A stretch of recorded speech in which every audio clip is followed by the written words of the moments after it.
Hi there, this is Chris Kellett with musegrid.com, and we're going to take a look at one of our new widgets, the new text scroll widget. Now this widget allows you to put text into a small box with a scroll bar to allow you to have a larger amount of text in a small area. So let's take a look at how this works. So we have this in the library panel. We've installed it.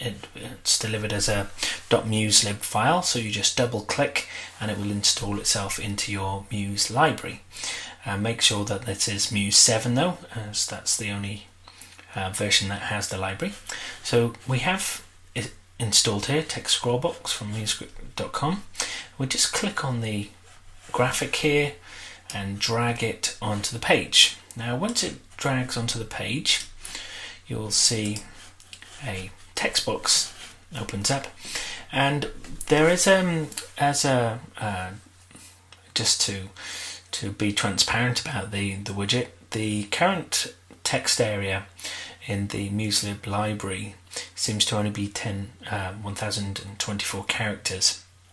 So what we're doing here is we're giving you 4 text boxes so that you can have over 4,000 characters and it will join them together. You don't have to use all of those boxes, of course. You can just use 1, 2, 3 or 4 of them, and then we can add padding to them. So I've copied some text. I'm just going to paste it in here, and when this updates itself, you'll see that text in there, and you can see that we have our scroll bar here and it retains its paragraph data. Now you can't click in and select this text to edit it because it's in a HTML element, so that you can't, but you can still modify it with the text tools. So if I click on text here, I can choose from my drop down menu. I'm going to choose, let's say a Lato, and I'm going to choose just the regular font here, and you can see that we have controls over the font, we have controls over the color, and we can change our spacing. So we have quite a few of the text tools available to us, but we just aren't able to get in and edit individual items. If I resize the box, it will resize, and you can see there. So let's hit preview, take a look, and we have the slider here, but let's take a look at it in the browser so we can see what it'll look like on a web page instead. So here we have on a web page, so we've got this nice box here, and when you hover over it, the scroll bar shows up and you can move up and down the text box. So let's see this in a usage case. I'm going to bring a widget onto the page here. Going to design mode, and I'm going to put on the page, let's go to our widgets and let's pull in a panel widget, and let's say the accordion widget. So let's say we want all of our sections to be the same height, but we want more text in there. I'm going to reduce the height of this down to fit in that area. Let's just make sure we have that there, and we'll drag that over there. And then I'm going to go into this panel widget here. I'm going to remove that text, and then I'm going to move this into its place. So now we have that widget sitting within a panel, and if we preview it in the browser, we can see that we still have the panel widget works fine, but we also now have the ability to have that more content in the page. And if we take a look at it, let's inspect this element in our code editor here. Let's just drag this up.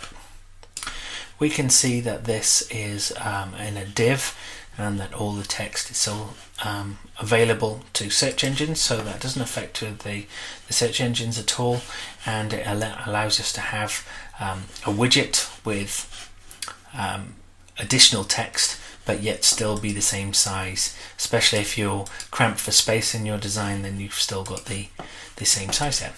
The other things that we can do with it is we have, if I click into this here, we have the ability to alter the margins. I'm going to just drag this out of that widget and remove that widget from the page for a minute. So if we click on the options here, we can set the margins, the internal margins of the unit.